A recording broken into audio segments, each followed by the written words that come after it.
Chilling tales for dark nights.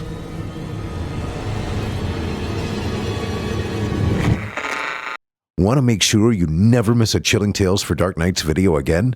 Be sure to subscribe and hit that bell to turn on notifications. The following program is a production of Chilling Entertainment and the creative team at Chilling Tales for Dark Nights, and a proud member of the Simply Scary Podcast Network. Visit simplyscarypodcast.com to learn more about this and our other weekly storytelling programs. And become a patron today to show your support and get instant access to our extensive archive of downloadable ad-free tales of terror. Thank you for listening and enjoy the show.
Disclaimer.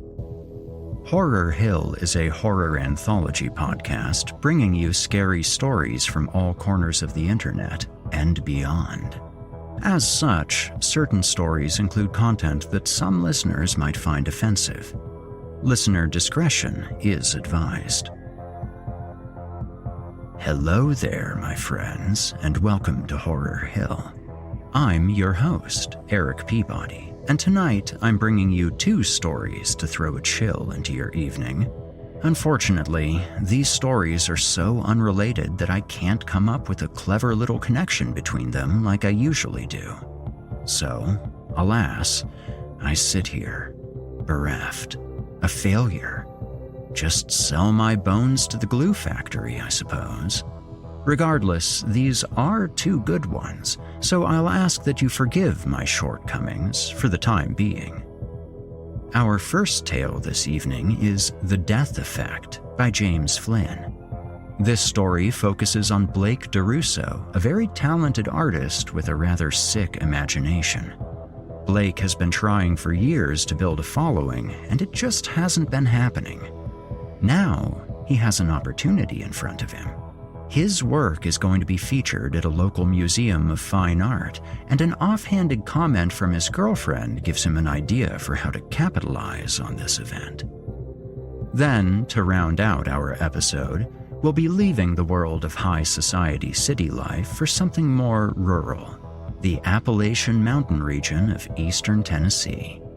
In this story, Hollow by Sam Morris, our protagonist has rented a remote forest cabin to unwind and get away from it all. The cabin in question is somewhat isolated, though he does have some neighbors nearby. One of them is old Mrs. Klein, and between her strange behavior and the large shape that can be seen lumbering through the woods, this vacation might not be as relaxing as expected. Joining me tonight is voice actress Rissa Montañez, who will be providing several voices for The Death Effect. You're listening to the standard edition of this program. If you'd like to help support Horror Hill and also remove these pesky ads, head to chillingtalesfordarknights.com and click Patrons in the upper menu to sign up today. You'll get instant access to hundreds of ad-free stories, and we can scale back some of our less savory means of generating money for the show. By the way, you wouldn't happen to still have all of your organs, would you?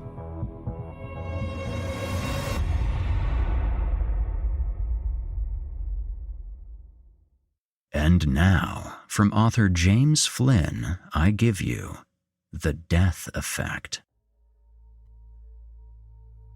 The smell of oil paint and white spirit hung in the musty air of the small home studio, and music played from a radio on the windowsill.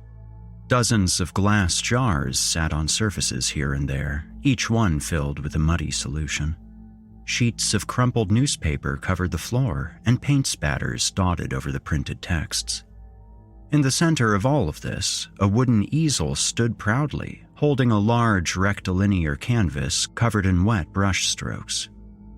Blake DeRusso sat in front of this wet canvas, laboring away with the artistic tools of his trade. Blake was in his element, doing what he loved, but a nagging feeling tugged away at his heart. It shouldn't have been this way. He should have been happy. He was on the verge of completing the final installment for an upcoming art exhibition, and he was pleased with all of the paintings he'd produced, including this one. But still, the nagging feeling. The feeling that all artists are doomed to experience at some time or other. After spending decades of his life painting and drawing, perfecting his craft, he still lacked a decent, sizable fan base. Sure, he sold paintings now and again, here and there. His website had a steady trickle of traffic, and his email list had a few thousand subscribers, but after all this time, he simply hadn't gained the following he deserved. Loading up his brush with more yellow ochre, he looked down at his palette with the haunted glint only an artist's eyes possess. Keep going or quit? Blake was talented. He had technical painting ability, understood the intricacies of color theory, had a knack for composition, and even had a strong, clear brand image and direction for his work. But he also had one huge thing working against him: his dark vision. Blake's paintings would never be crowd pleasers. He enjoyed portraying the harsh nature of existence.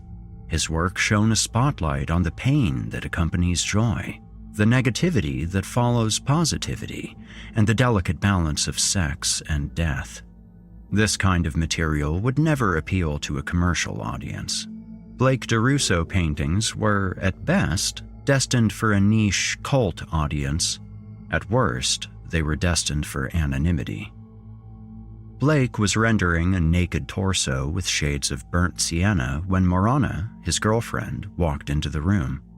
Blake's progress with this particular painting over the last couple of hours stopped her in her tracks, and she stood behind his chair for a moment, arms folded across her slim waist, admiring his handiwork. Oh, stunning, honey. Simply stunning. This last painting that Blake was working on, the final piece for the exhibition, already had a name: The Sands of Time. A large hourglass took up most of the canvas, but instead of sand falling through from one section to the other, a cluster of naked, copulating bodies did so. The bottom section of the hourglass was littered with the dry, dusty bones of those who had used up the hours of their lives, the inevitable victims of the sands of time. Blake acknowledged his lover's presence, but struggled to disguise his low mood. "Thanks," he muttered. Come on. Said Marana, moving closer to him. Why the drab tone? This is great work. People are going to lap this up. People? What people, Marana? I've hardly received any replies to the exhibition newsletter. For all I know, the gallery will be empty all week. Hey, we've promoted the show better than the others. There will even be an advert in the Mafano City Times the day before the grand opening. Relax and stop worrying, will you? Stop worrying? That's easier said than done. I can't bear the thought of another flop. It won't be a flop, honey. People are already talking about it around town. I hope you're right, or... Or what? Blake turned in his chair to face her, looking up at her with an expression that was half mocking, half sincere. Or I'll kill myself. Ooh, how ironic. Chuckled Marana, leaning down to wrap her arms around his neck and kiss his cheek. The artist of death. dies. Blake kissed her back, then sighed. You know what this means to me. Honey, you've produced 20 strong works of art for this show. This exhibition is going to be your strongest one yet. This will be the one that gets you the recognition you deserve. You know how to make a man feel better. Pressing her lips against his ear, Marana made him feel better still. And don't forget your special incentive. Marana was just as passionate about art as Blake was, and she genuinely wanted him to make it. The prospect of being in a relationship with a successful artist strongly appealed to her, so much so that she dropped subtle hints that, if he were to make it, one of her attractive female friends might be allowed to enter their bedroom occasionally. Leaving him to his painting, Marana made her way out. However, she lingered by the doorway for a second and quipped, Killing yourself wouldn't be a complete disaster anyway. The value of your art would probably increase, and I could then enjoy the profit. Blake laughed, appreciating his lover's macabre sense of humor. After she'd disappeared down the hallway, though, his laughter subsided and gave way to serious contemplation. Blake paced up and down the living room like an overzealous missionary, trying to persuade Marana that his newfound plan would work. Marana, for her part, was slouched on the sofa, passively listening to his spiel, not quite believing what she was hearing. I'm telling you, Marana, this would work. When an artist dies, the value of their art often skyrockets. It's happened before, numerous times. Van Gogh was appreciated posthumously, Claude Monet was rejected by the art community of his time, and Toulouse-Lautrec's artwork was underappreciated until his mother promoted it after he died. It's undeniable, can't you see? Blake, I was joking. Have you lost your mind? Are you losing touch with reality? Drawing to a halt, Blake stood by the balcony window that adjoined the living room, casting a desperate gaze out towards the many rooftops of Mafarno City. I'm in touch with reality, all right? I can see quite clearly that I'm destined to be an unknown, destitute artist unless I do something drastic. Producing a decent body of work is not enough, honey. Don't you know that? Being a good painter is only half the story. The other half is... Blake pulled a packet of cigarettes out of his pocket and lit one up. Publicity. Marana ran a nervous hand through her jet-black hair and repositioned her dainty body on the sofa. After a deep breath, she sighed. I think this goes beyond publicity. It will raise my name above the parapet where it needs to be. It'll pique the interest of the media, and it will shine a spotlight on my long-neglected work. I can see the headline now. Artist of Death dies before his big exhibition. But what about the future? If the public thinks you're dead, how will you release new paintings? Crossing the room, resuming his fervent pacing, Blake said, You'll release them. Marana looked up at him with stunned puppy eyes. What? Every few months or so, you can contact the relevant media outlets and tell them you've found another forgotten Blake DeRusso painting in the attic. Collectors will buy it immediately, and the cash will go into your bank account. This is insane. I won't do it. Blake stubbed his cigarette in an ashtray on the table, then sat beside Marana. He placed a hand on her knee. Yes, you will. You will do it, and it will work. This is the way forward, honey. This is how I'm going to become a real artist. Marana gave in and relented, inwardly berating herself for her earlier careless joke. The Mafarno City Times. Artist of Death dies before his big exhibition. Visual artist Blake DeRusso is reported to have died just days before an upcoming exhibition.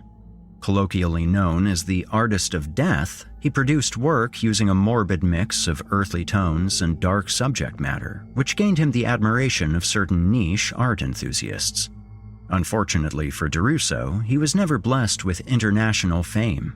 Despite the many years he worked and exhibited, he always remained a struggling underground figure. The exact cause of his death is yet to be confirmed, but rumors of suicide are circulating within pockets of the art community. In a press interview yesterday morning, Marana Monnier, Blake's long-term partner, stated that the Blake DeRusso exhibition will still take place on the originally scheduled dates. In her own words, "It's what Blake would have wanted." Somewhat ironically, the news of Blake DeRusso's passing seems to have caused a surge of interest in the exhibition. Senior managers at the Mefarno City Museum of Fine Art, the establishment in which the exhibition will take place, have stated that the phone hasn't stopped ringing since the news hit the headlines. Speaking to a reporter for the Mefarno City Times, the press secretary of the Mefarno City Museum of Fine Art said, "It looks as though it's going to be a sellout event." The Mefarno City Museum of Fine Art entrance was crowded and bustling. Scores of people, members of the public and industry experts alike, were anxious to get inside the gallery and feast their eyes on the selection of paintings Blake DeRusso created before his tragic passing. Marana stood in the museum's main gallery, playing the exhibition host role. Conversing with clusters of art dealers and media reporters, she was the social butterfly in the room. She felt nervous and overwhelmed by how things turned out, but she did a good job hiding her inner turmoil. The paintings on display did little to ease her nerves, though. Blake's handiwork screamed out its dark, bleak message on all four walls surrounding her. Over to her left, people were gathering around a large portrait that Blake had painted 6 months ago, titled The Erogenous Zone. One half of the portrait displayed the face of a sensuous woman mid-orgasm, while the other half displayed the bony contours of an exposed skull. Sex and death united as one. On the right-hand wall of the main gallery, Death Member hung proudly. From afar, this painting could have been mistaken for a mutated mushroom, but upon closer inspection, the assembled punters could see that it was, in fact, a highly rendered phallus with a skull substituting the glands. Looking over at the collectors and fans admiring this framed piece, Marana wondered whether they could decipher the meaning of the work. She wondered whether they could feel the antenatal undercurrent the painting carried, the implication that every birth is a death in waiting, that every parent is an executioner. These were striking works of art for sure, but the main showpiece of the entire exhibition was Deadly Embrace. Measuring 15 feet by 10 feet, this huge painting hung on the rear wall of the main gallery behind Marana, its rich multitude of brushstrokes conveying the image of a naked woman hugging and kissing a skinned, mutilated corpse. It had taken days of persuasion before the gallery management had agreed to exhibit this controversial, divisive painting, but perhaps unsurprisingly, this garnered the most attention. It also had the highest price tag. The price tag had a red sticker on it. Sold. Marana was a mixed bag of emotions. She hated to admit it to herself, but Blake's audacious plan seemed to be working, and her bank balance was set to rise. Never in his life had Blake felt so passionate about his work. It was late evening, and he'd been painting in his studio since 9 a.m. His brush marks were confident and energetic, his anatomical measurements were precise, and his colors seemed to leap from the surface of the canvas. His work consumed him, and he consumed his work. Marana's bank account contained almost $80,000, and the two of them had formed a nightly ritual of holding an ATM printout in bed just to prove that they weren't dreaming. As planned, Marana contacted certain galleries and art publishers every few months, claiming to have found a new, or old, Blake DeRusso painting in her house's attic or in a storage facility somewhere. So far, every painting that had been released in this manner had sold for a large sum of money. For the first time ever, Blake could paint without experiencing the nagging feeling that he was wasting his time. For once in his life, he could focus on creating the masterpieces he had always yearned to create without worrying about how the utility bills would get paid. At last, he was a real artist. Marana was happy too. Furthermore, she proved herself to be a woman true to her word. On certain days of the week, after packing away his studio equipment, Blake would enter their bedroom and find Marana on the bed waiting for him, scantily clad, accompanied by one of her luscious female friends. Blake had made it. Blake was in artist's heaven. 1 year later. Blake stood by the living room balcony, smoking his 10th cigarette. With his painting done for the day, he felt listless and agitated, not quite knowing what to do with himself.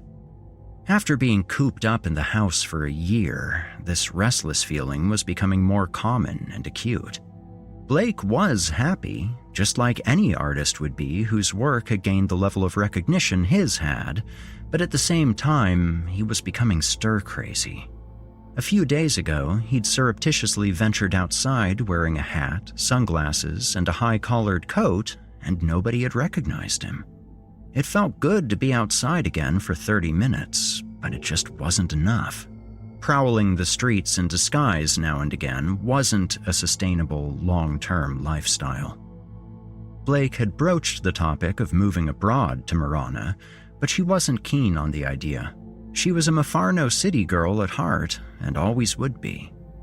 Alas, that left him 2 options: spend the rest of his life as a hermitical fraudster, or reveal his secret to the public.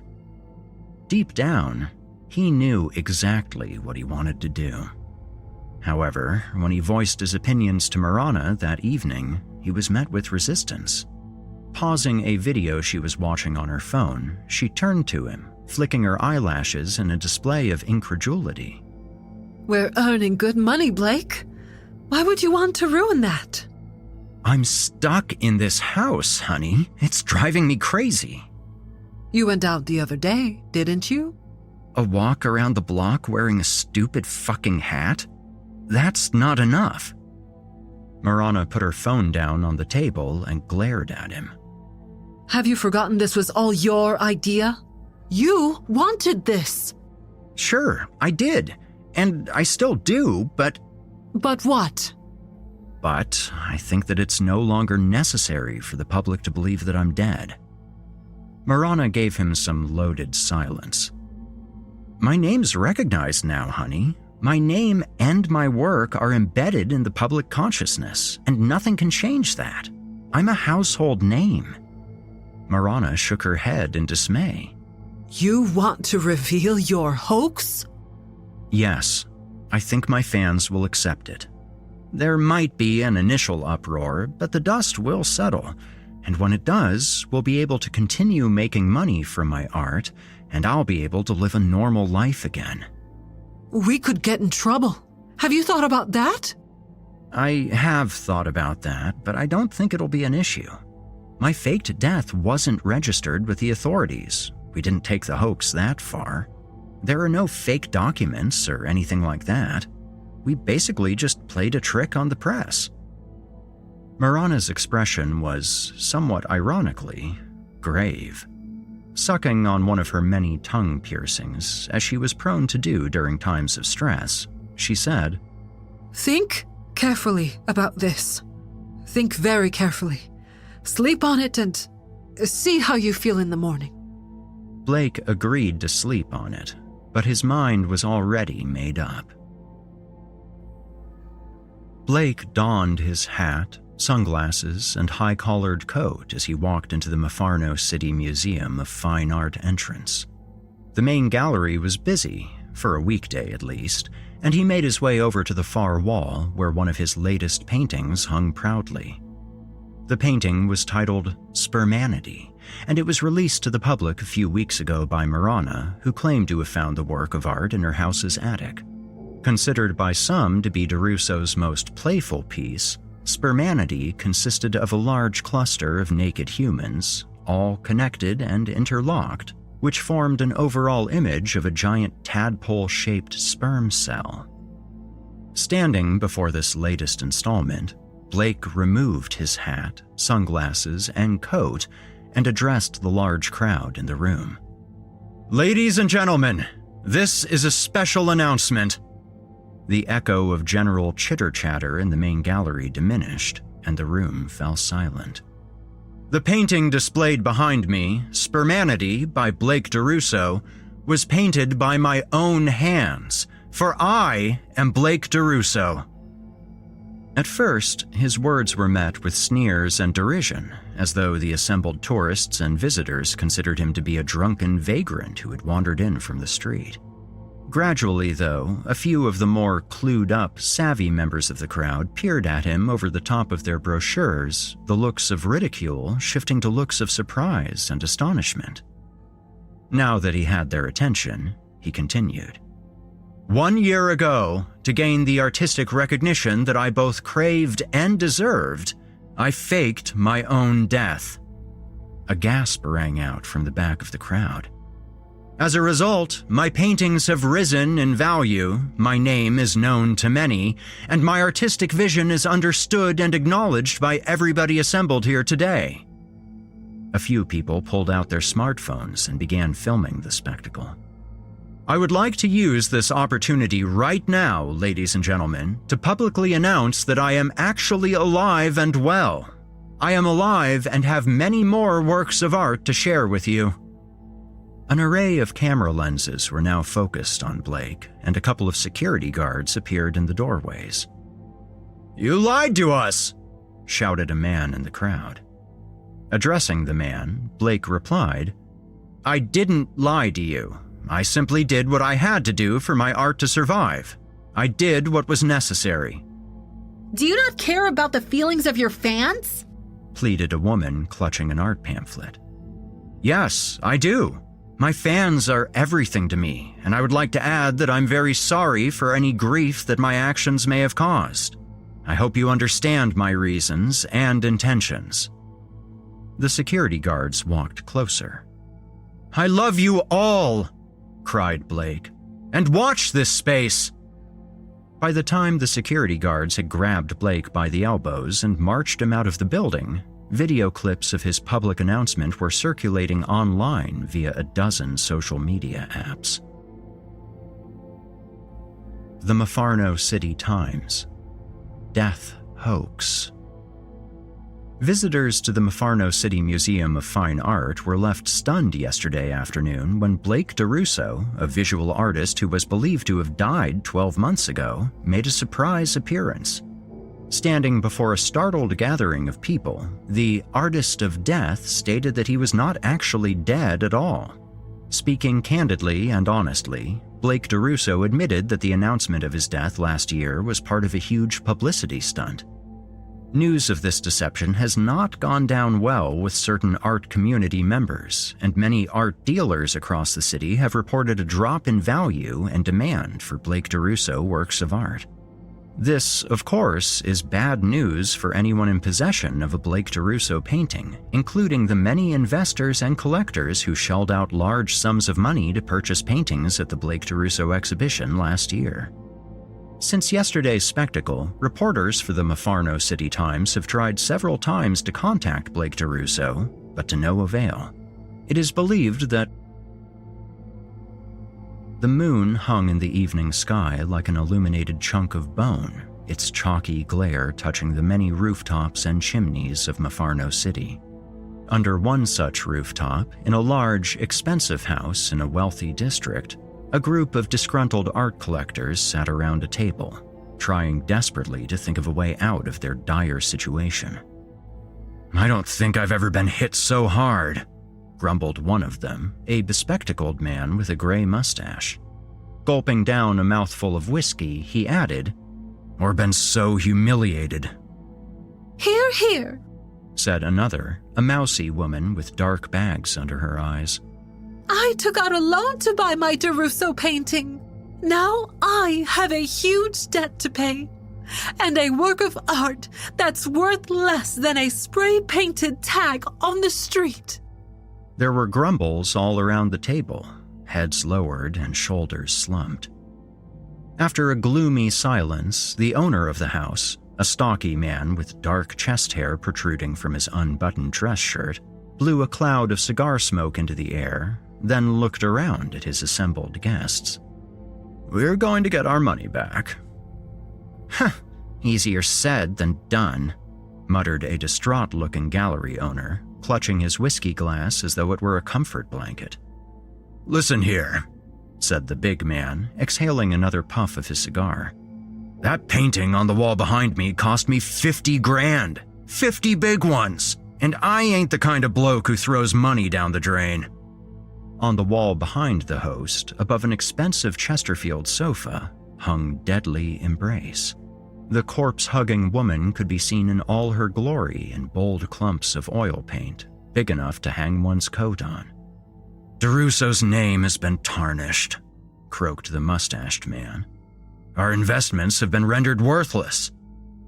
Doggedly clenching his jaw, the big man said, "It was a publicity stunt which gave our paintings their original value, and it will be another publicity stunt which regains their value." The circle of art investors and gallery owners all looked his way, and one of them whimpered, "Publicity stunt?" Leaning his chunky elbows on the table, the host gazed around at his fellow comrades, as if searching their souls for bravery. "Tell me, how desperate are you to get your money back?" Blake didn't know what he was trying to find as he applied paint to his canvas, but he knew that he had to find something. Coming clean about his publicity stunt had backfired, and he had misjudged the effect that it would have on his artwork and his brand. It was later than he usually painted, and he was surrounded by tubes of cadmium yellow, cobalt blue, zinc white, ivory black, and countless other shades and hues. Loading up his widest brush, he slathered the canvas, allowing his subconscious mind to control the strokes. He needed to produce a masterpiece, something to redeem his name. Complementary colors, streaks of blue overlapping orange, dabs of yellow intersecting purple. 10 minutes passed. No reference picture, just wild forms, rough outlines of limbs, compositions forming themselves, brush to canvas, brain disengaged. 30 minutes passed. Blake was lost in a frenzy of artistic passion, desperate passion, painting for his life and his livelihood. Lost to the outside world, he didn't even hear the intruders when they entered his house. Blake first realized that something was amiss when a shadow crept across the surface of his canvas. Like spilled color from an overturned jar, it seeped over his work, forming an eclipse. Squinting at the anomaly, Blake jumped and turned in his chair. 5 masked figures loomed over him, knives in hand. Paralyzed with fear, Blake DeRusso peered up at the figure closest to him, his paintbrush falling from his fingers. Leaning down towards him, the pack leader growled, "If you want to die for your art, Mr. DeRusso, you ought to do it properly." Blake didn't get a chance to respond. Knives, long knives, rained down upon him, one after the other. Raising his arms in defense, he tried to protect himself from the onslaught of sharpened steel, the cascade of blades arcing toward him like the beaks of mutated birds, but it was no use. As he fell from his chair, blood spurted from his wounds and sprayed the unfinished painting with shades of sickly red. On his back, looking up at the masked killers, the world became a vignette for Blake DeRusso. Edges blurred, measurements distorted, multiple forms merged into one. Then, exhaling his last, final breath, all colors lost their saturation and faded into darkness. Standing over the body of Blake DeRusso, the circle of masked intruders gazed at each other for a second, bracing themselves for stage 2 of their plan. "Right," said one of them, Let's find the girlfriend. Rays from the early morning sun warmed the gravestones of Mafarno City Cemetery. As morning broke, a small family of 3 made their way across the cemetery grounds, searching for the grave of a deceased relative. Hearing something, the wife turned to her husband and said, What's that noise? "What noise?" That screeching noise over there. Following his wife's gaze, the man cocked his head and tried to identify the sound she was referring to. "Sounds like a cat," That's not a cat. whispered the woman, drawing her child closer to her in a protective gesture. "What is it then?" I don't know, dear. Maybe you should go and have a look. The noise seemed to emanate from the eastern section of the cemetery, where the largest gravestones and stone plinths were situated, so the man walked in that direction. Stepping closer to the noise source, he could tell that his wife was right. This was no cat. The piercing wails and screams were human. There was no doubt about it.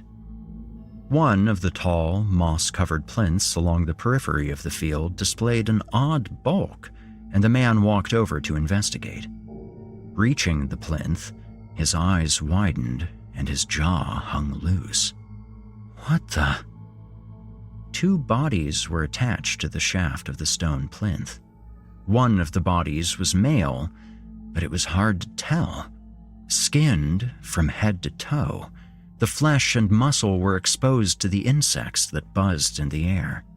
The other body belonged to a woman, a live woman who screamed and yelled at the top of her lungs.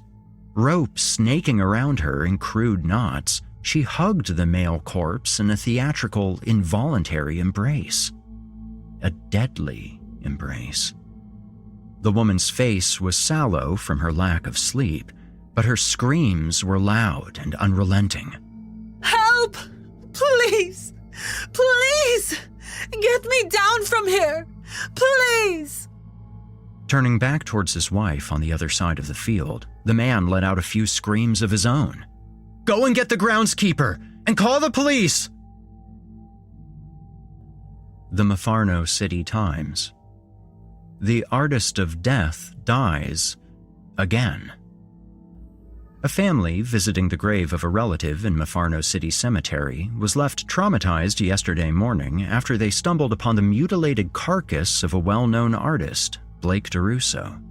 In what appears to be an act of revenge, the Mafarno City Police Department has confirmed that Blake DeRusso was attacked and murdered by a gang of intruders at his home in District 2. His body was transported to Mafarno City Cemetery during the night. It appears that Blake DeRusso's attackers, who remain at large, were not content with simply taking the artist's life. In a twisted, tasteless reference to one of his most famous paintings, the unidentified criminals also abducted his girlfriend, Marana Monnier. They tied her to Blake DeRusso's corpse atop one of the tall plinths in the cemetery. Marana Monnier is currently receiving psychiatric treatment for the psychological damage she sustained during the ordeal, and the Mafarno City Police Department is conducting a full-scale investigation in an effort to catch DeRusso's killers. This grisly incident has been traumatic and devastating for everyone involved, although it appears that the dark cloud may have a silver lining. In the short space of time since Blake DeRusso's murder hit the headlines, art dealers and galleries across the city have seen another huge surge of interest in DeRusso's work, raising the value of his paintings to unprecedented levels. One of Mafarno City's top art critics has estimated that Deadly Embrace, the painting that was crudely imitated using the dead artist's cadaver, could sell for millions if the current owner chose to put it up for sale. Speaking to the manager of the main art auction house in District 1.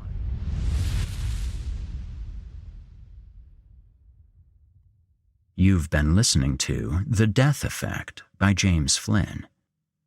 James Flynn grew up in England. His stories cross the boundaries of horror, sci-fi, and sci-fi horror. An absurdist at heart, Flynn's tales tend to highlight the many paradoxes and predicaments that come attached to the human existence. Flynn's work has been featured in several magazines and podcasts, most notably Black Petals Magazine, Yellow Mama magazine, The Scare Room podcast, and Weird Mask magazine. When he is not writing, James Flynn can sometimes be found rummaging through shelves in second-hand bookstores or wandering aimlessly through the streets of the secret city in which he now lives. And now, listeners, we'll close out our episode with Hollow by Sam Morris. In East Tennessee, tucked away deep in the shadows of the looming Great Smoky portion of the Appalachian Mountains, lives the tiny, sleepy, all but forgotten town of Coldwater Springs. Once a promising tourist destination, the town enjoyed a couple of decades of success given its attractive geography and proximity to growing areas like Johnson City and Knoxville. However, old money and new highways pushed southbound to places like Gatlinburg and Pigeon Forge, leaving behind the not-as-accessible Coldwater Springs. Essentially, overnight it became a ghost town, an empty mountain hollow no different than the countless others that crawled out hundreds of miles in all directions. I, however, found this place to be the ideal destination for my yearly solo getaway. As a single man in my late 20s with highly introverted needs, renting a cabin in a place like Coldwater Springs and getting out of sight for a few days seemed like the perfect way to de-stress and realign myself.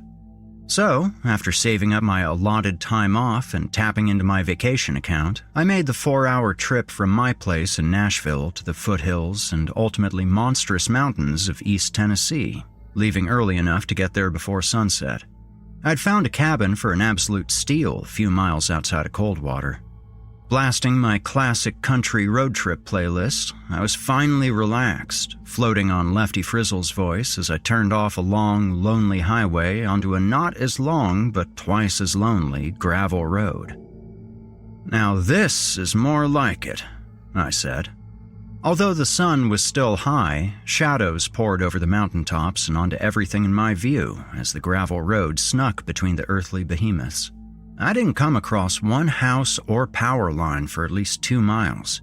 I wondered if I'd turned onto the correct country road, and the smaller voice within me questioned whether or not I was being led out here to become another mysterious Appalachian statistic.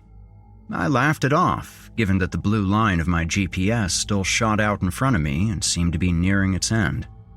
"You're here to chill, buddy. Just enjoy yourself," I whispered to my rearview mirror. Finally, I saw electric lights and 3 mailboxes as I reached the end of the gravel road. I recognized the address of my cabin, the center and furthest residence. I looked around at my temporary neighbors. To my right, darkness and no signs of any human activity. I read from my host online that 2 of the 3 cabins were year-round rentals, and the other was owned by a sweet, elderly widow who loved to help out vacationers and was even well known for sharing from her huge garden.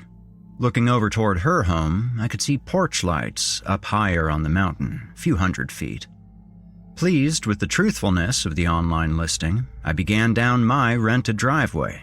About a 1/4 mile uphill, I was greeted by my own set of porch lights shining from a beautiful little cabin.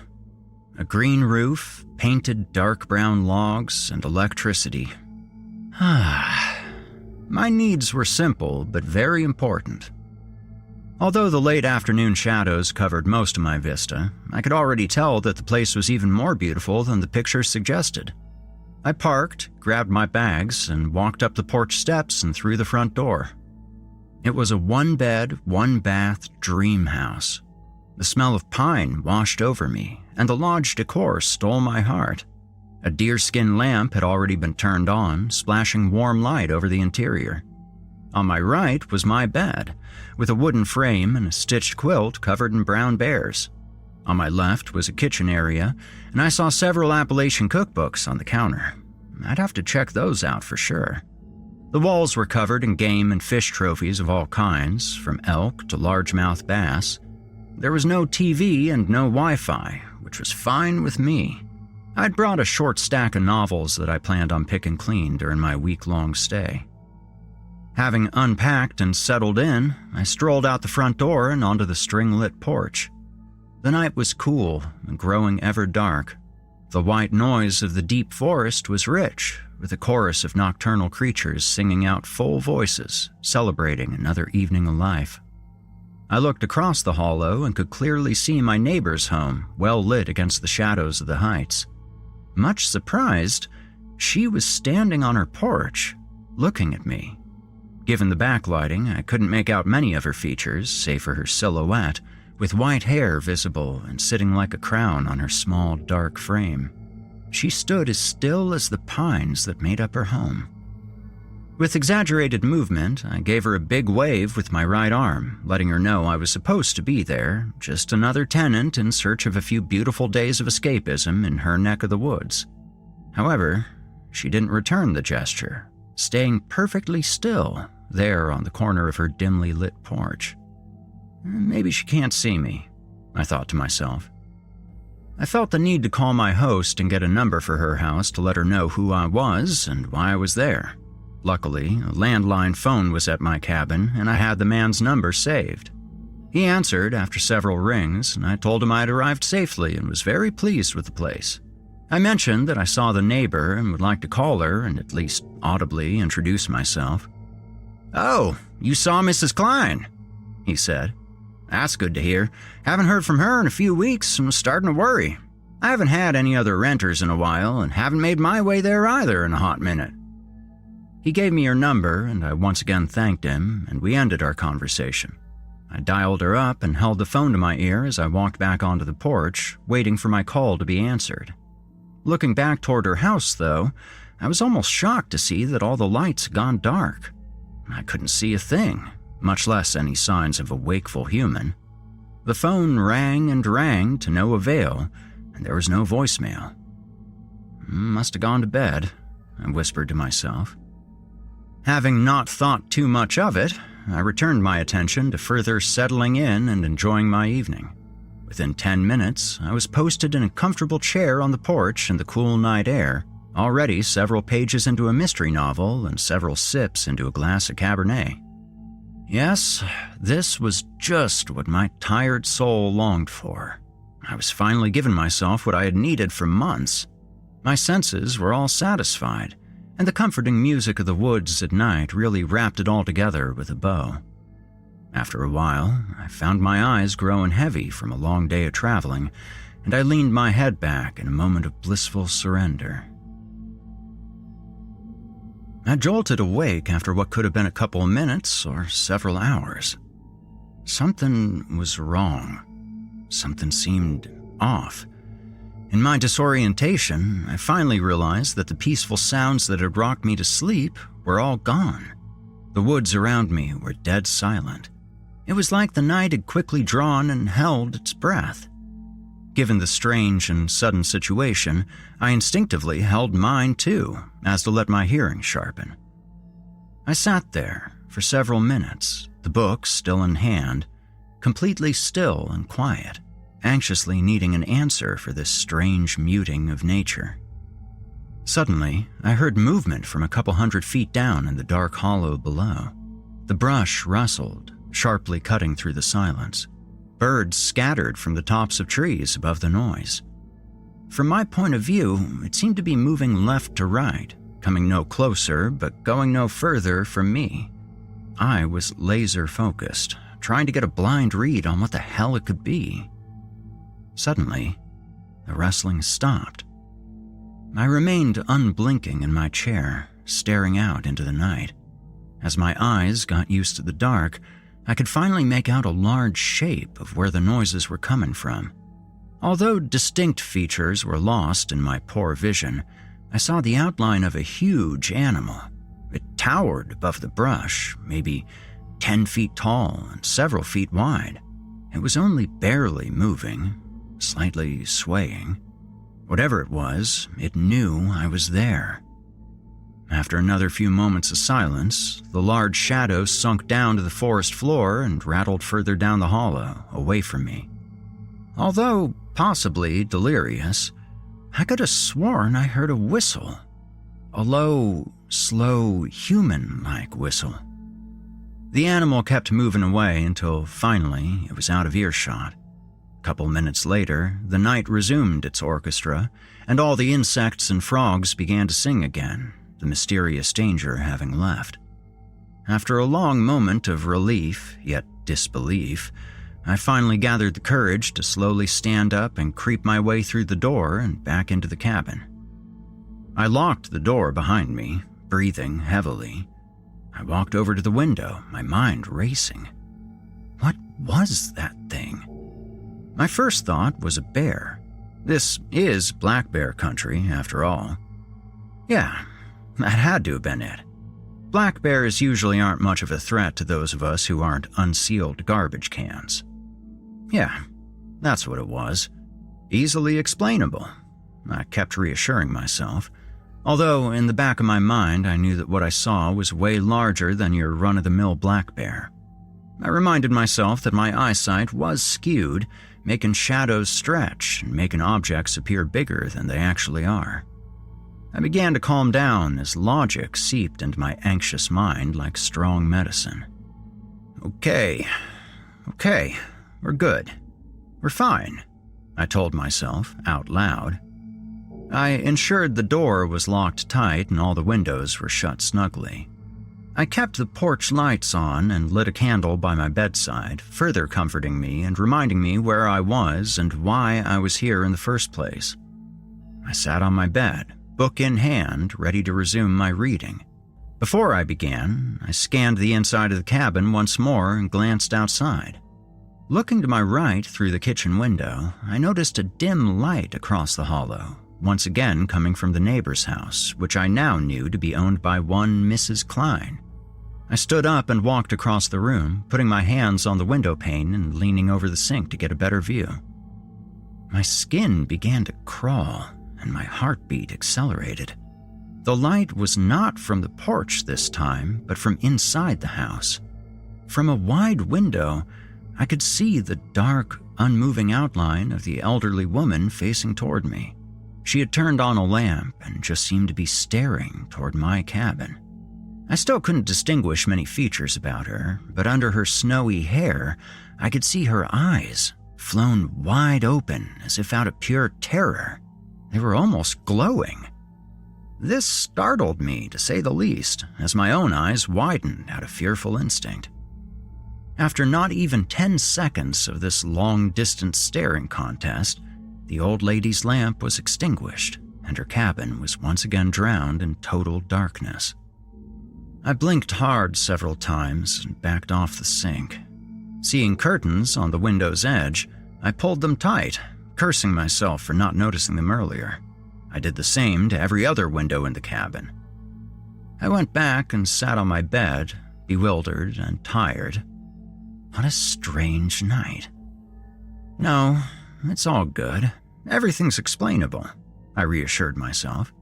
Tomorrow I'll introduce myself and probably love her instantly. This'll be great.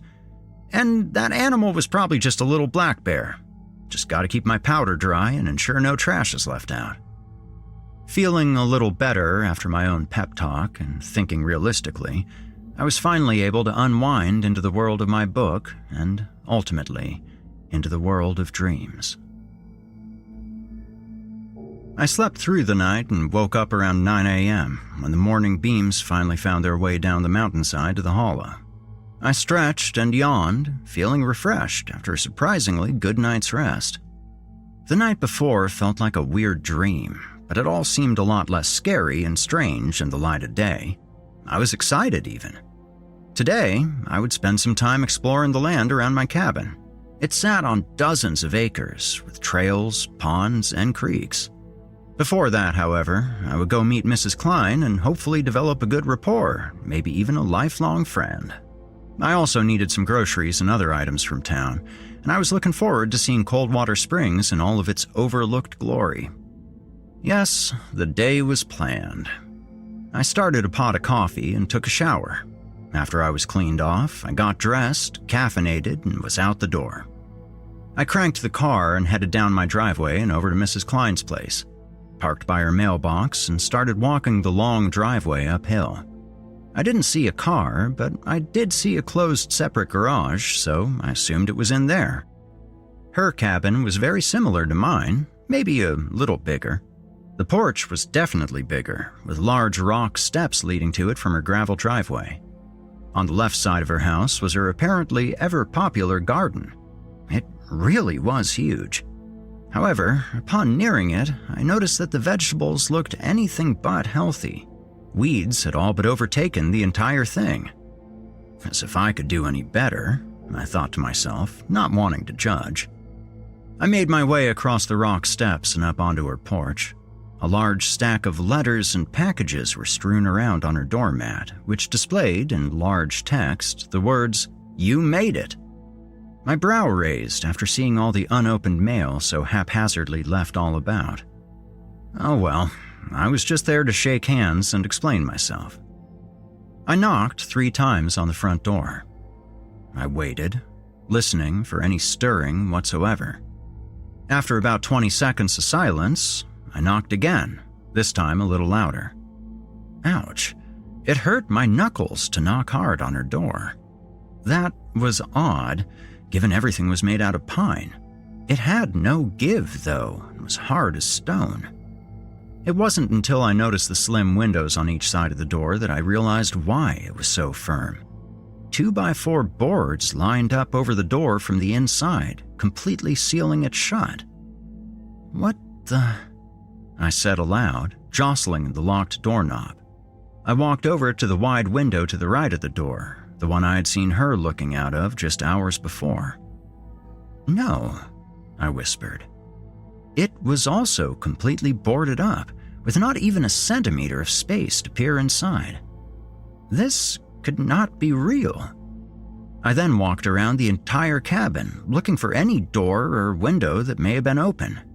They were all nailed shut, leaving the cabin completely entombed. I ran to the separate garage and tried to open the sliding door. It was open. I pulled it all the way up and looked inside. A dusty old Z71 sat there, but it looked like it was in great shape. That gave me a little relief. I still had no explanation for the house being boarded up, given I had literally seen her in her open window the night before. I walked back to my car and drove back up to my cabin. I had to call my host and tell him the news. I walked in and dialed him, and he answered.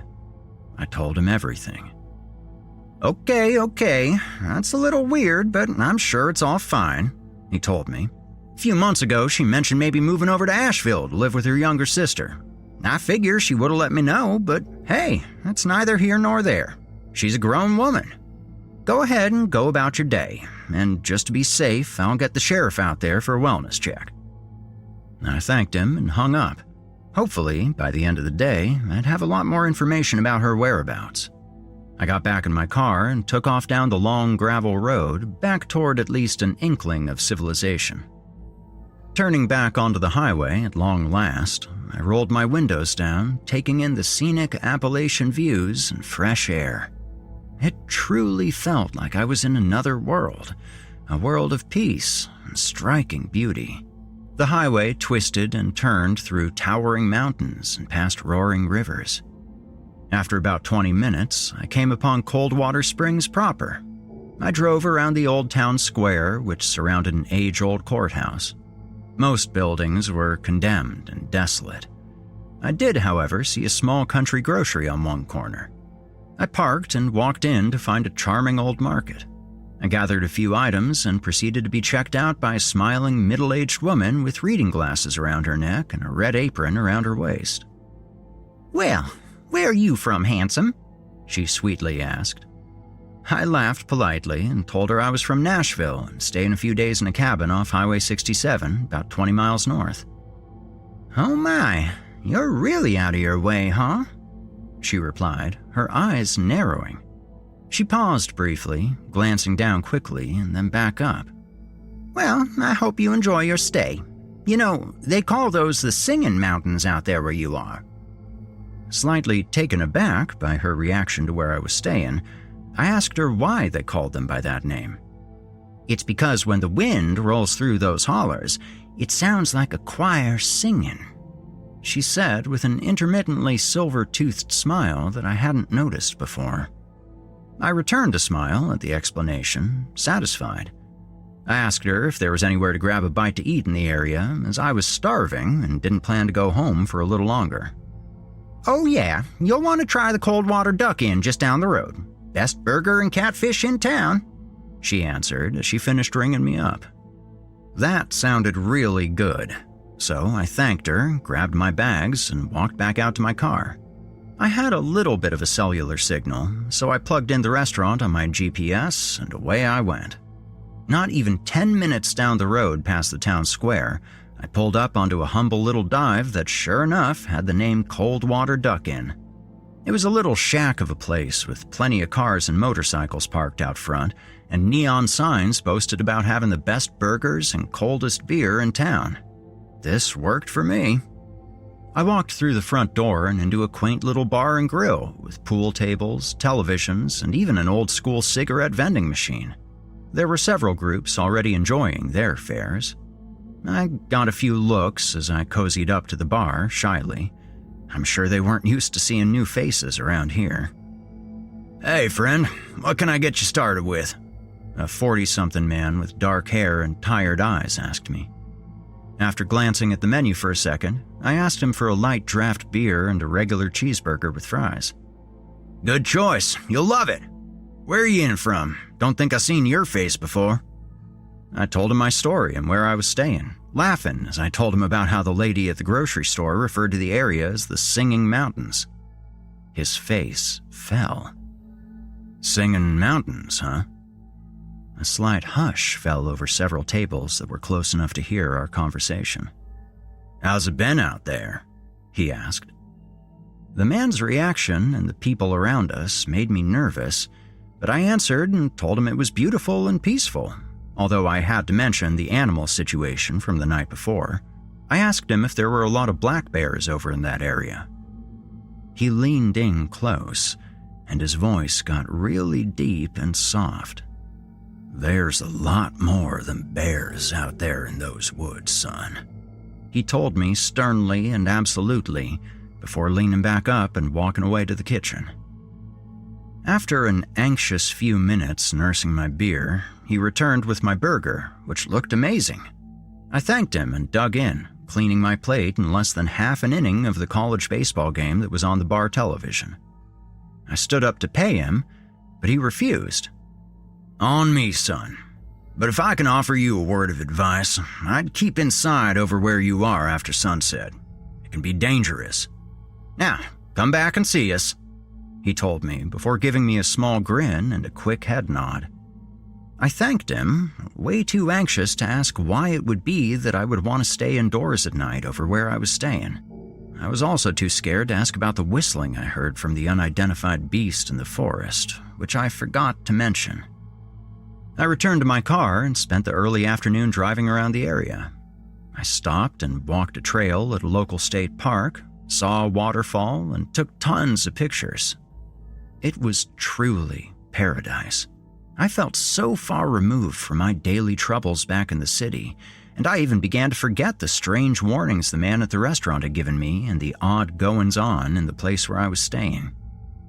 I wanted to get back with enough daylight to explore the land around my cabin, so I returned past the town square and onto the northbound highway toward the Singing Mountains. Once again, I was lost in the heart of true country music as I got back onto the gravel road. Fields flew by me as I returned near the end of the drive.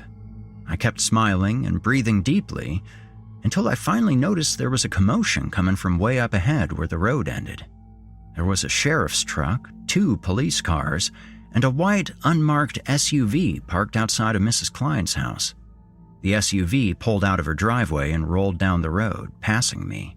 The men driving had gaunt faces and shot me a hardened look as they went by.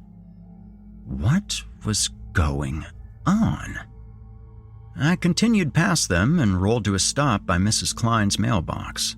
A man in a tan uniform was talking to a couple of officers on her porch. I assumed him to be the sheriff in question. Next to them was the front door, gaping, having been breached with force. I clenched my jaw at the sight. The sheriff noticed me and shot looks at the officers before returning his gaze to me. Alone, he walked down the porch stairs and into his truck, which then drove back down the steep driveway over to me. He got out and walked toward my window, which I rolled down with haste. "Afternoon. You the fella staying over at Jeff's place?" he asked. In my poor memory, I hadn't even registered that my host's name was Jeff, so I stared at the sheriff in a moment of confusion before answering yes. "Well, he called me to come visit Mrs. Klein on your behalf, I believe. Is this right?" I nodded. "Well, I've since called him back as well," he continued. "But I figure you should know too, since you're the reason I'm out here in the first place." He paused with a big breath. "Mrs. Klein has sadly passed. Now, I don't suspect any foul play, so I don't need anything from you, but I thought you should know." I was shocked. He could read it all over my face. I didn't know what to say. Finally, I found the energy to ask him what had happened and to ask him about all the boards. "Not entirely sure, son. Mrs. Klein was a tender-hearted woman. She never caused any trouble and was always sweet and helpful to Jeff and his visitors. However," he paused again with another breath, "she would sometimes act a little off. She would rant to Jeff and myself and others about conspiracy bulls and strange creatures and whatnot. Just her age, I reckon. Must have had an episode, boarded herself in so she'd be safe from all her delusions or whatever, and, well, forgot to make a way out." I told him that she was acting strange the night before, staring out her window at me and not answering her phone. I told him she must have boarded it all up early in the morning. He lowered his brow and looked at me like I'd just spoken some alien language. "Son, the coroner just drove off with the body, and he says she's been dead for weeks, maybe even a couple of months." He paused. "Now, I don't know what you're smoking over there, but I know Jeff wouldn't allow it, and I sure as hell don't allow it. So get on, keep your nose clean, and we'll be in touch if we need anything else," he told me, tapping the top of my car and cursing under his breath. I drove slowly past them, over to my driveway and up the hill, not even remotely registering what I had just been told. Blankly staring through my windshield, I fumbled for my keys and opened the door, using muscle memory to get out and walk up the stairs and into my cabin, where I more or less collapsed onto the bed. That simply had to be wrong. She had to have been alive last night. I know what I saw, right? I wasn't sure anymore. I sprang back up and rushed to the phone. I dialed Jeff, but got no answer. I tried again. Nothing. I couldn't be in there anymore, not where I could look out the window, and in my mind's eye, I saw the dark figure standing, watching me in the low light from across the hollow. There was still enough daylight for a good exploration, so I descended the stairs and went behind the cabin. I saw 2 trailheads at the edge of the backyard. I took the one on the right to prevent ending up near Mrs. Klein's property. I needed to clear my head, so I took a deep breath and went down the well-kept trail. All of nature was calm as I walked and walked, eventually getting completely out of sight of my cabin. I passed a couple of small ponds fed by the trickles of a brook that I had to carefully cross to avoid getting my shoes wet. The trail hugged the mountainside, and soon I was heading upward, the views growing increasingly idyllic. I gave myself an hour to walk the trail out so I could return home with ample sunlight. I eventually stopped in a small clearing on the trail with a seriously breathtaking view of the valleys below. From where I was, I could see other small towns peppering the eternal green waves of the Appalachians. Then, a mighty wind began to rush upward from the fields below, passing through the trees and making beautiful noise. The tones coming from the lowest points of the forest to the highest treetops truly made a choir-like sound. "Wow," I said aloud. It really was as if the mountains were singing. It was gorgeous to witness. I sat down and took it all in with my eyes closed for a brief moment, forgetting about all the strange things distracting me from a relaxing vacation. You idiot, I reminded myself. I should be thinking of the sweet widow who had passed, not my own selfish feelings. I felt so bad for her, and I hadn't even met her properly. But still, any respects that I could rightfully give her in my mind were tarnished by the unexplainable fact that I saw her the night before and was told an hour ago that she had been dead for weeks or months. I was troubled by this as I continued to look out over the pristine landscape. The wind stopped, and with it, the wonderful music. At least, at first. After a moment, I heard another sound from deep down in the valley. It was similar to the wind song before, but sounded lower in pitch, like a chorus of low whistles. It also wasn't nearly as pleasing to the ears. In fact, it sounded like the bleating horn of a train from hell. I stood up and tried my best to see where this noise was coming from. There was the tree line about 2/10 of a mile down the mountain from me, from which I could pinpoint the noise coming. I squinted hard and raised a hand to my brow. I saw a large shadow standing at the very edge, the same size as the animal from the night before. My eyes hadn't deceived me. This thing was at least 10 feet tall. The demonic sound abruptly stopped, its echoes flying throughout the hollows around. Stretching outward from the huge shadow, I could see what appeared to be 2 arms, as thick as oak trunks, grabbing onto a couple of nearby trees on its right and left. I held my breath, my eyes unbelieving and my mind scrambling to make thought. The creature began violently shaking the fully grown trees at its sides like they were pom-poms. At the same time, the choral noise of the damned started up again, blasting up the mountain like devil trumpets. It was the most unsettling noise I had ever heard. Details were still shadowed. However, to my shock, 2 glowing orbs formed where the beast's eyes would be. Beaming, boiling red eyes. My bones became ice, and all the breath escaped from my tense chest. This monstrous creature continued to thrash the trees around and bellow from the forest edge. I had to do something. I had a little bit of distance on it and the high ground, and it also seemed to like staying in the shadows. Otherwise, I saw no reason why it wasn't already chasing me. It knew exactly where I was, so there was no use in trying to hide. I also knew a predator like this would simply wait for night to fall and then come take me if I stayed where I was. I had to act. I took off in a dead sprint back toward the cabin. Carefully staying on the trail, I glanced to my left down the mountain. The creature was moving toward me through the trees, running on all fours like a Kodiak. I cursed and screamed. I focused back on the trail, knowing speed was everything to me. I began down the mountain back toward a hollow. I needed to find a way to beat this thing to the cabin, get in my car, and get out of here. I looked quickly back at my pursuant. It was gaining on me. It must have been moving at least 30 or 35 miles an hour. I screamed as I turned again to the trail in front of me. I came off the cleared mountain trail and back into a dense forest, running full speed, dodging anything that could trip me up and doom me. I had to do something, quick. I suddenly came across a fork in the trail that I didn't remember seeing on the way up. I thought I must have come from my left, as I originally took the trail to my right from the cabin. Perhaps this new trail to my right led back to the cabin the other way.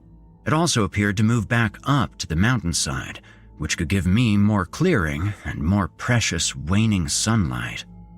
I darted right at the fork and redirected uphill. Another ominous blast from the beast shot through the air. It saw my change of direction for sure. I didn't have the courage or the time to look back and see how close it was getting, but that roar was way louder than it was before. I laser-focused ahead on the trail, my body completely entering survival mode. The adrenaline was crazy. I could run like this forever, even uphill. I saw a clearing ahead that I figured was the opposite side of the mountaintop I was just on. I broke through the tree line and slowed my pace slightly, getting a good look at the trail and my surroundings. My heart dropped. The trail didn't continue back down. After about 100 feet of clearing, the path led straight to the mouth of a small cave, entering a short bluff in the mountainside. I turned around, and my entire body went stiff. The creature was there, in full detail, standing on two legs at the tree line, the closest I'd seen it. Standing about 12 feet tall, it had the body type of a bear, with longer, more human-like arms and legs. Its arms were fully outstretched, as if it knew it was closely presenting itself to me for the first time. Its paws were adorned with foot-long, pale claws as big around as steak knives, and it was covered in thick, dark hair. The most striking feature, however, was its head. It was similar to a grizzly head, except as tall and wide as an air conditioning unit. Also, instead of ears and a nose, 3 short, black horns sprang up from its skull, forming a triangle. Its jaws opened and seemed to dislocate, dropping unnaturally wide and revealing 2 rows of disgustingly orange, railroad spike-sized teeth. It had remained silent and still there at the forest edge as I watched in horror. Then, the thing's face was suddenly blazed by 2 hellish red, volleyball-sized eyes. Right after this lighting, I learned where all the whistle noises were coming from. Arms still outstretched and towering at the tree line, the beast puffed out its chest and took a deep, rotten breath. Suddenly, from all over its torso, holes opened up. There must have been at least a dozen ghastly orifices in all shapes and sizes. I could see short, sharp circles of teeth on the bigger ones. They were mouths. The beast let out a huge breath, and all the mouths roared together that berating, dissonant, evil, and ear-shattering chord. I didn't have the time to take it all in. Still, in an instinctual flight, I turned and ran across the remainder of the clearing and into the mouth of the cave. I had to take the chance. Perhaps the creature couldn't fit in this place. I couldn't just stay out in the open with that monster waiting nearby. I entered the opening as the dreadful noise shot over the clearing and rang through the stone tube. I paused for a moment, got my phone out, and turned on my flashlight. I shined it down the dark passageway I found myself in, and to my surprise, it wasn't so much a natural cave as a tunnel. It stretched far past the extent of my beam, impossibly dark beyond. In a swift walk, I carefully went what seemed to be downward into the mountain. Nothing changed geologically for several minutes as I continued on using my slowly dying phone's light. In the back of my mind, I knew I had to find a way out soon, or I was doomed, regardless of my predator's success. My quick walk came to a halt as I suddenly was thrust out of the smaller tunnel and into a huge room within the mountain. As I stopped, I shone my light around, unable to see the dimensions of this huge cavern. Walking about 100 feet toward the center, I came upon a huge column as wide and tall as a 4-story townhouse. Finally, having figured out the size of the huge cavity, I walked around the gigantic stone support with my light. It was covered in some kind of artwork. Upon closer inspection, it appeared to be decorated with seemingly ancient drawings of all sorts of age-faded colors.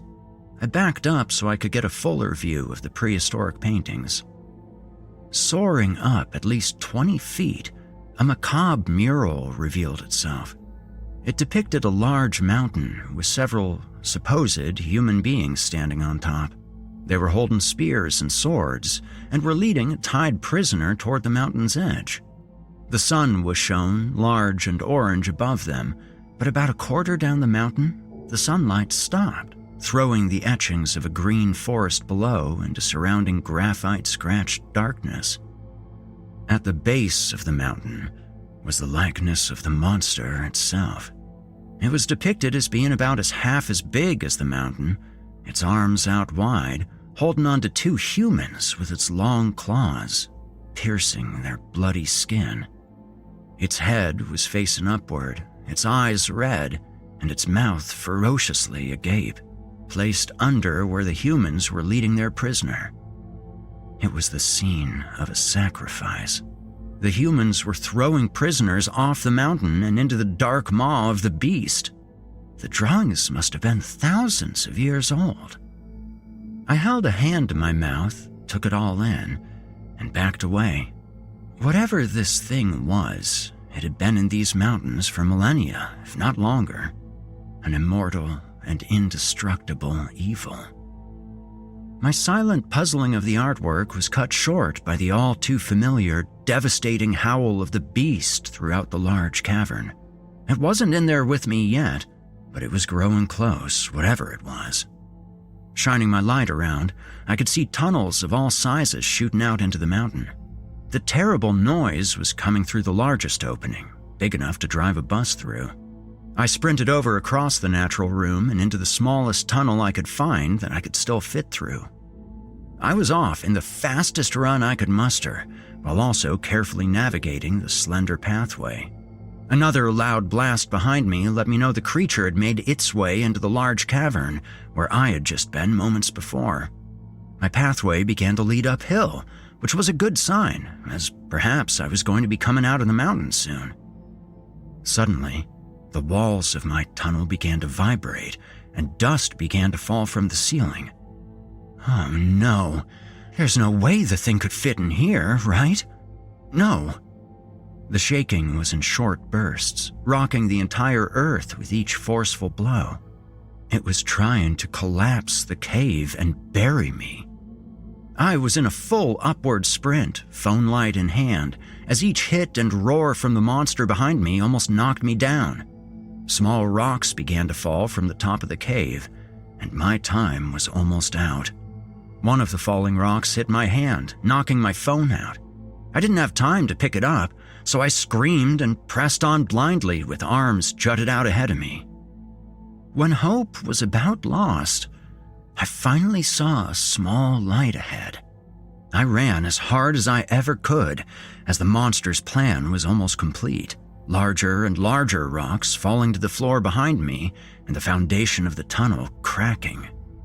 Shockingly, the underground path ended in a wall with a metal ladder built in, leading up toward the source of the light. I grabbed on and climbed with no regard for my hands or feet, moving as quickly as possible, as finally, the entire tunnel below me collapsed. Dust clouds rushed past me, filling my lungs and causing me to retch. I kept climbing, seeing an opening ahead into the light. At long last, I came to the end of the ladder and threw myself out of the hole entirely. As I cleared dust from my eyes, I saw that I was in a room, a basement in fact, with a single dirty window offering the low lights of sunset from outside. I sat in utter shock as I caught my injured breath and had a look around. Relief took over me, although it would take years to fully comprehend what I had just experienced. My terror was soon refreshed, though, as I stood up and got a look at the basement. It was built up with cinder block walls, and there was a wooden staircase leading up to a door, deadbolt locked and fastened with rusted chains. What was this place? Two large metal poles held up the ceiling from the center of the room. I looked around and saw, in one corner, a wooden table covered with several pairs of handcuffs, rope, and two long, rusted knives. Overlooking the table was a wall full of photographs. I walked over to get a closer look, and my mouth fell open in absolute horror. They were missing person posters. There had to be at least 50 hanging, ranging in ages from young children to grandparents. The photographed faces on the posters seemed to cover decades of reporting. Studying the dates of the prints, I saw flyers from as early as the 1960s. Something very, very bad had been happening here. It was time to leave. As I made my way over to the staircase to attempt to break out through the locked door, I heard an upstairs door open and footsteps slowly traversing above me. I froze. The heavy footsteps seemed to slowly be covering the room right above me, almost in a circle. Thinking as fast as I could, I returned to the table and grabbed some rope. I wrapped some around my right hand and formed a fist. I walked over to the single dusty window and looked for any way to open it. It would only be barely big enough to fit through, even if I did find a way to open it. The footsteps above me were nearing the area by the basement door. My time was very short. In 3 adrenaline-fueled bursts, I punched out the glass window. Immediately, I heard keys jingling and the locks of the basement door being turned. My knuckles were bleeding badly in spite of the rope covering. There were long, stray shards of glass remaining in the window pane. Luckily, the bottom of it was mostly clear, so I quickly hoisted myself up, disregarding my hands and back as they got carved up by the razor-sharp remnants. Halfway out the window, I heard the basement door being flung open and footsteps racing down the stairs. I forced the rest of my body out of the small window, sending waves of sharp pain through my legs as they grated the glass. I stood up, feeling grass in my injured hands, and took off in a sprint. After a moment of horror and confusion, I realized exactly where I was. I was at the 3rd vacant house right next to the cabin I had rented, across from Mrs. Klein's. I sprinted about a quarter-mile downhill and onto the gravel road. By the grace of God, my car keys were still in my pocket, so I raced back over to the car, hopped in, and cranked it. I backed out of the driveway, giving my cabin one last dastardly look before twisting my car around and accelerating. I, of course, glanced over at Mrs. Klein's home, still boarded up save for the busted-in front door. There was yellow tape everywhere. I glanced to my left, and my spirits fell. A huge pickup truck was barreling down the driveway of the vacant house toward the road. I slammed my gas pedal and took off as fast as possible. I had at least half a mile on the truck when it romped onto the gravel road from the driveway. However, it had a lot more power than my car and was gaining ground fast behind me. I knew I was still about a mile from the highway, so I had to keep pushing it hard. As the truck began cutting the distance between us, I glanced in the rearview mirror and could see the forms of 2 men in the front seats. I looked forward and persisted in my escape, slamming my foot down as hard as I could, with no regard for the well-being of my car.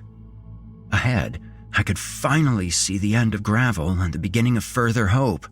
I knew I'd still have to make it to town, but flagging down a passing car would be a lot easier on the highway, at least giving me one extra layer of chance.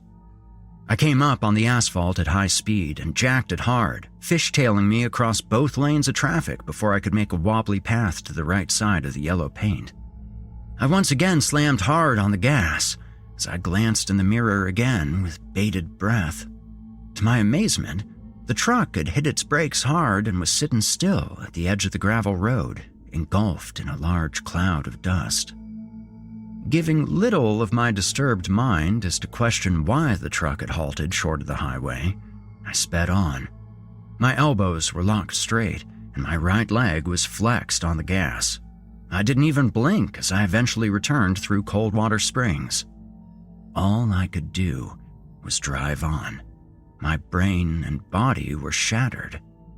All I knew was that I was free.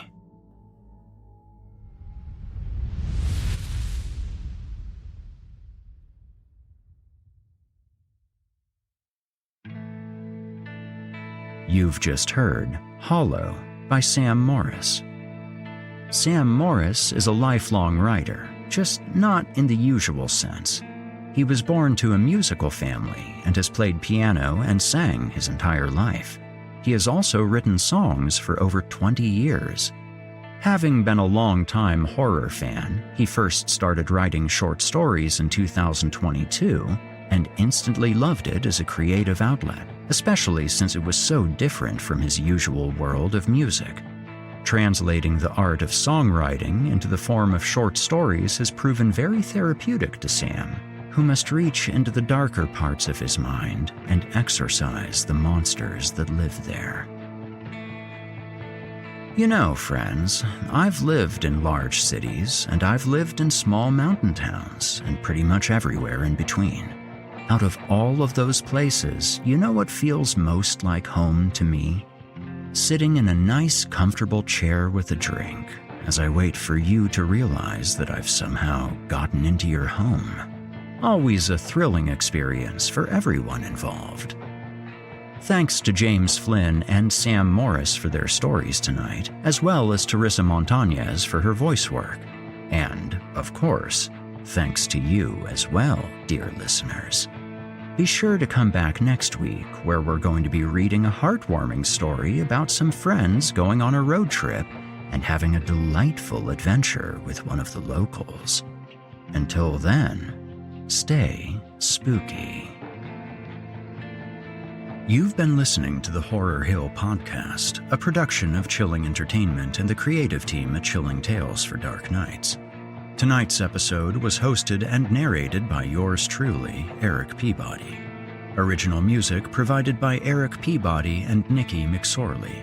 Finalization by Erik Peabody and Craig Groshek.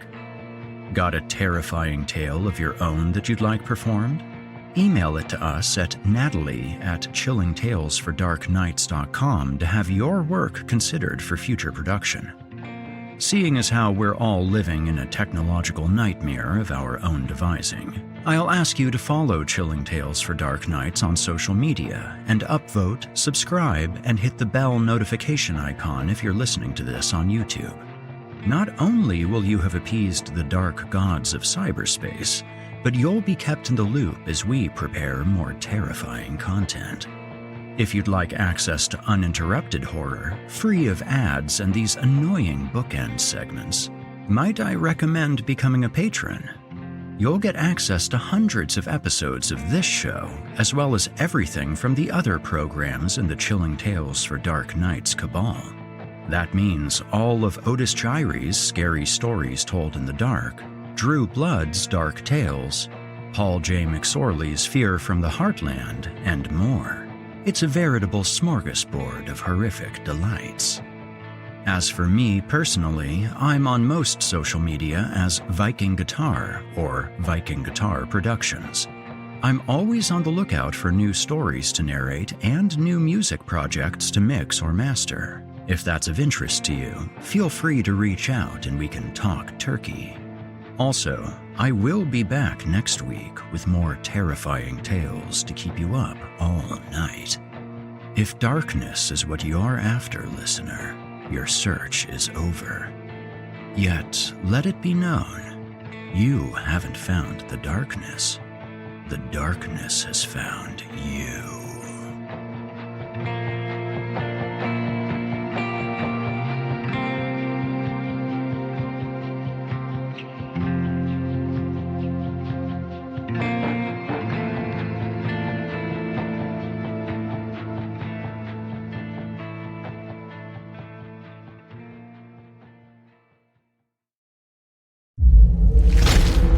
Chilling Tales for Dark Nights.